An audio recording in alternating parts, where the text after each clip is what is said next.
गुजरात के वीरावल में प्रसिद्ध सोमनाथ मंदिर की यात्रा के लिए हमारे साथ आने के लिए मैं आपको स्वागत करता हूं। मुझे उम्मीद है कि यह आपको राजमार्गों, भोजन और इसके आसपास की प्राकृतिक सुंदरता के बारे में एक संक्षिप्त जानकारी प्रदान करेगा। गुजरात के ढोलका में एक उज्जवल सुबह थी। हम दक्षिण की ओर 400 किलोमीटर की ड्राइव शुरू करने के लिए तैयार थे। हम एक साधारण गुजराती नाश्ते के लिए रुके। आलू भरे हुए गोल फ्राई, 2 नमकीन उबली हुई मिर्च और सबसे स्वादिष्ट कड़ी। नाश्ते के बाद हम शानदार राजमार्गों NH 47 से टकराए और फिर NH 151 को वीरावल तक जोड़े। भूख भरने वालों के रूप में हमने एक छोटा ब्रेक लिया और सबसे लोकप्रिय राजमार्ग खाद्य पदार्थ में से एक था झांगरी या पत्तेदार हरा चना, सरल, मीठा और स्वादिष्ट। बहुत जल्द गुजरात राज्य राजमार्ग का एक खंड सामने आया। गांव की उपज ले जाने के लिए छोटे ट्रक और वाहनों से व्यस्त था। अव्यवस्थित यातायात धीरे धीरे कम होता गया। हमारे रास्ते में 2 वस्तुओं ने हमारा ध्यान आकर्षित किया। लंबी पवन चक्कियां अपने विशाल ब्लेड से हवा को साफ करती हैं और दूसरी थी कपास के पौधे की वृद्धि। गुजरात में कपास की काली मिट्टी है जो इन क्षेत्रों में फंसे लावा से बनती है, जो कपास की खेती के लिए आदर्श है। दोपहर के लगभग 2 बजे हम फिर से भूखे थे और गुजरात के भोजन का स्वाद लेने के लिए गाड़ी पार्क किए गए थे। मेथी के पत्तों से पका हुआ बैगन, गुजराती खट्टी मीठी दाल, पालक के पेस्ट से बनी मिश्रित सब्जी, आलू और टमाटर की पतली कड़ी, उबले हुए चावल, रंगीन पापड़ शामिल थे और हरी सैलड भी शामिल थे। पकवान अच्छा था और उसका स्वाद मीठा था।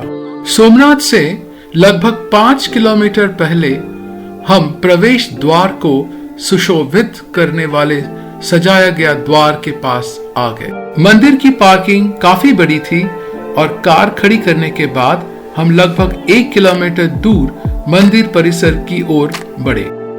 वीरावल के मुख्य सोमनाथ चौक या सर्कल में एक गोलाकार पार्क है जिसमें घोड़े की सवारी करने वाले एक आकृति है। आप वीर हमीर सिंह गोहिल की मूर्ति देख रहे हैं, जिन्होंने सोमनाथ मंदिर की रक्षा की और 1401 ईस्वी में मोहम्मद तुगलक द्वारा नियुक्त गुजरात के सूबे जफर खान द्वारा मारे गए थे। ढोलका से 380 किलोमीटर की दूरी पर 8 घंटा बिना रुके गाड़ी चलाते हुए हम अंत में गुजरात के प्रसिद्ध सोमनाथ मंदिर में पहुंचे, जहां से डूबते सूरज और उसकी किरणों को सोमनाथ मंदिर और अरब सागर से प्रतिबिंबित होते देखा। मंदिर के पश्चिमी किनारे पर एक सुंदर सैरगाह है जो अरब सागर को छूती है। समुद्र को दूर रखने के लिए समुद्र तट पर मानव निर्मित समुद्री अवरोध बिछाया गया है। हमने समुद्र की धूसर लहरें को छूते हुए प्रकाश अलंकृत चमक को देखा। जैसे ही हम अपने दाहिनी ओर जाते हैं, हम सोमनाथ मंदिर को उसकी पूर्ण महिमा में देख सकते हैं। डूबते सूरज ने मंदिर को सुनहरे पीले रंग में रंग दिया था।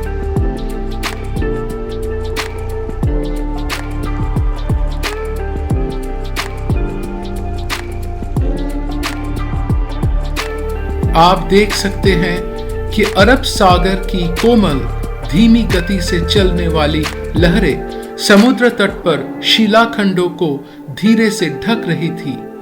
सूरज अभी पश्चिमी क्षितिज पर डूबा है। जहां तक हमारी आंखें देख सकती थी, सूरज की किरणें के मरते हुए अंगारों से रंगा हुआ धूसर पश्चिमी आकाश समुद्र में गायब हो गया था।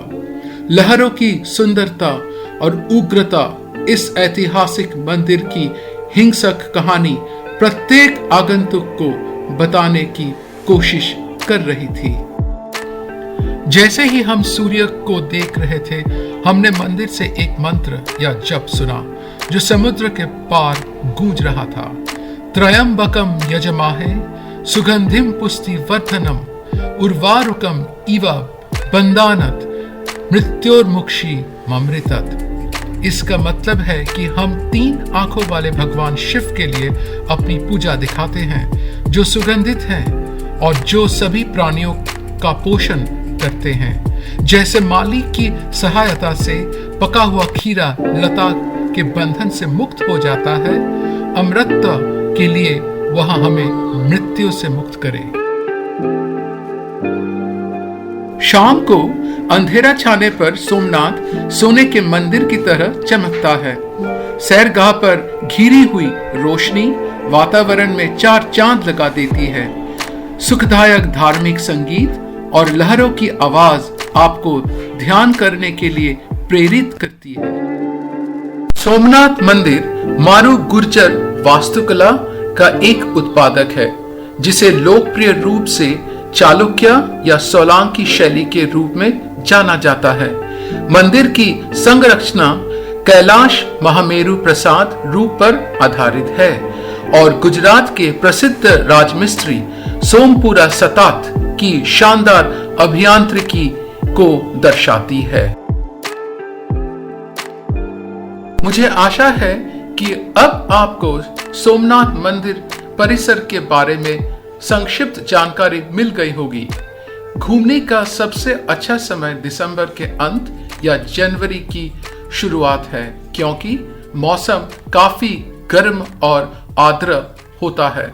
देखने के लिए धन्यवाद। अलविदा।